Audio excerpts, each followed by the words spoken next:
Nesta videoaula falaremos um pouco sobre o sistema de arrefecimento, sua finalidade e seus componentes, bem como os problemas causados pelo seu mau funcionamento.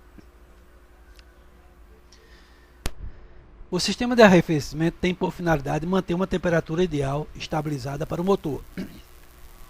Essa temperatura varia um pouco de motor para motor, mas fica entre 87 a 105 graus Celsius na maioria deles.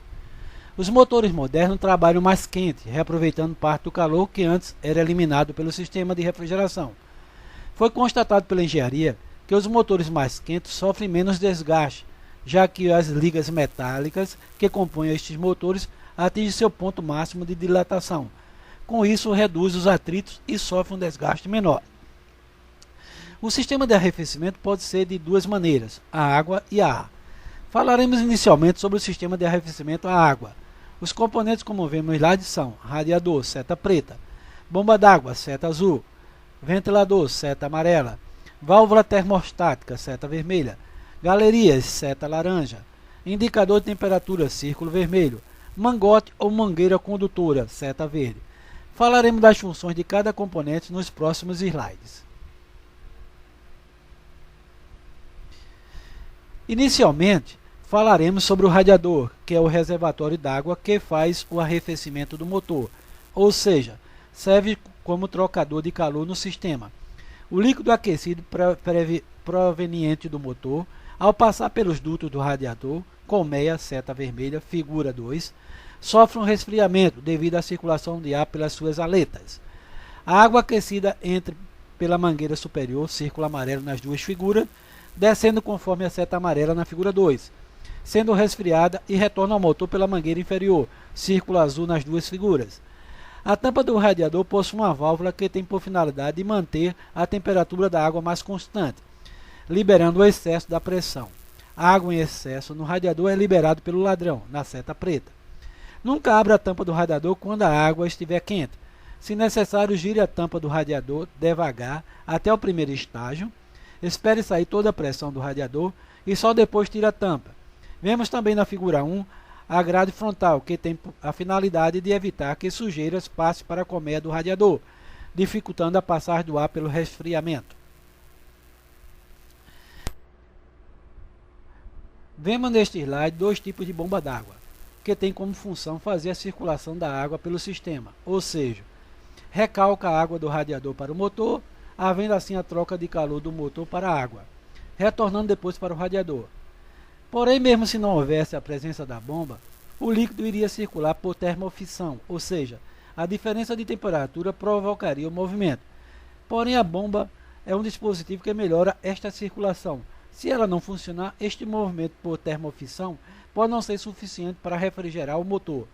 A bomba d'água geralmente está ligada ao eixo do ventilador, seta vermelha na figura 2, e funciona através da correia, seta preta, que está ligada ao virabrequim. Isto quer dizer, quanto maior for a rotação do motor, maior será a circulação da água. O ventilador, conhecido também por ventoinha, é responsável pela circulação forçada do ar pelas aletas do radiador. Está acoplado ao eixo que aciona a bomba d'água, como vemos na figura 2, seta azul. É uma pequena hélice de 2 a 6 pás, movida quase sempre por meio de uma correia, seta preta na figura 2, que é acionada pelo virabrequim, seta amarela na figura 2. Esta correia deve estar tensionada de modo que, quando pressionada com a mão entre a polia do ventilador e a árvore da manivela, ceda aproximadamente 2 cm. Nos motores a diesel, o ventilador funciona ao ligar o motor, enquanto os automóveis só funcionam quando a temperatura da água atingir uma determinada temperatura.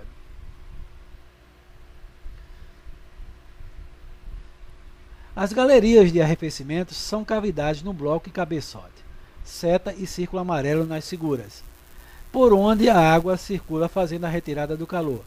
Para se evitar o acúmulo de sujeira e formação de crosta, é fundamental a utilização de aditivos.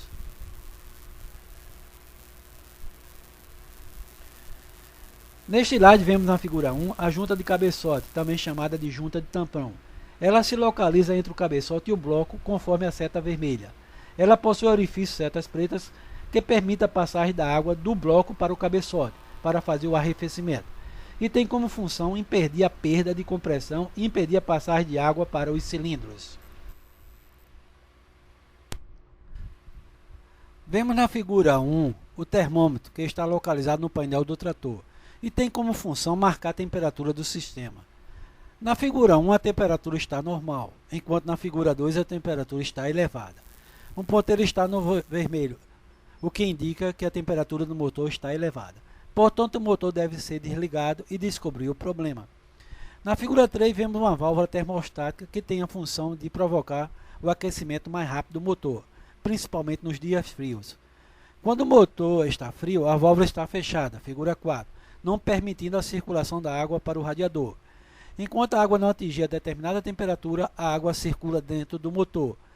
A abertura inicia quando a água atinge aproximadamente 75 graus centígrados, sendo que a abertura total se dá aos 95 graus centígrados, figura 5, circulando assim para um radiador para ser resfriada e voltando para o interior do motor.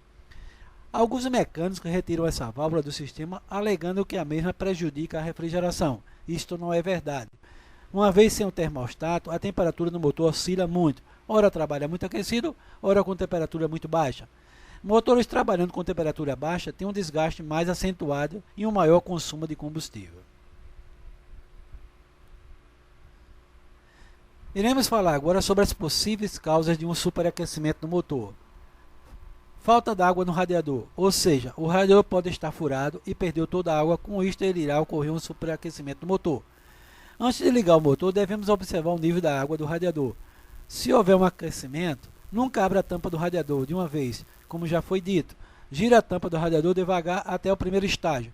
Espere sair toda a pressão do radiador e só depois tire a tampa.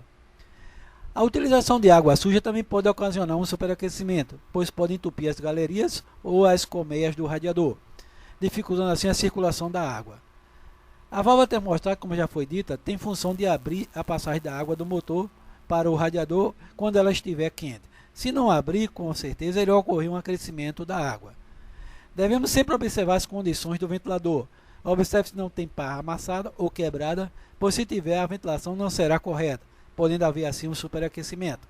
Outro elemento importante é a correia do ventilador, pois ela aciona o ventilador e também a bomba d'água. Se ela estiver frouxa, o funcionamento do ventilador e da bomba será alterado, o que com certeza irá ocasionar um aquecimento. Continuando com as possíveis causas de um superaquecimento, temos a falta de óleo lubrificante pode ocasionar um superaquecimento do motor, pois já sabem os que o óleo ajuda a refrigeração do motor. Na falta dele, o atrito entre as peças aumenta, com isto aumenta também o calor causado, assim o aquecimento do motor. A grade frontal tem como função proteger o radiador e por onde passa o ar. Se estiver suja, dificultará a passagem do ar e com isso não havendo o resfriamento correto do motor, ocasionando assim um aquecimento. Se a junta de cabeçote queimar, ou seja, quebrar, irá passar água para o cilindro, além de perder compressão. Com isto haverá um aquecimento do motor. Como sabemos, o motor é alimentado com ar e combustível. Se o filtro de ar estiver sujo, deixará de entrar ar no motor para a combustão, forçando o motor, e com isto haverá também um aquecimento. Da mesma forma, se trabalhar com o trator forçado, o motor com certeza irá ocasionar um aquecimento, como também se os bicos injetores estiverem desregulados, pois assim o motor não irá trabalhar corretamente, podendo ocasionar também um superaquecimento. Com isso, o tratorista deve trabalhar sempre observando o termômetro no painel. Se o ponteiro passar para o vermelho, ele deve desligar o motor e verificar a possível causa do aquecimento e resolver. O sistema de arrefecimento a ar compõe-se das seguintes partes. A turbina, que tem a função de jogar o ar com velocidade em direção das aletas, conforme seta vermelha no motor. As aletas são lâminas finas que se situam nos cilindros, tampa dos cilindros externamente, círculo vermelho, e tem a função que o ar gerado pela turbina passe devagar pelo cilindro, retirando assim o calor gerado pelo motor. Ou seja, o calor é transferido do motor para o ar gerado pela turbina ao passar pelo cilindro. Falamos um pouco nesta videoaula sobre o sistema de arrefecimento dos motores a diesel, sua importância, componente e possíveis causas de um superaquecimento.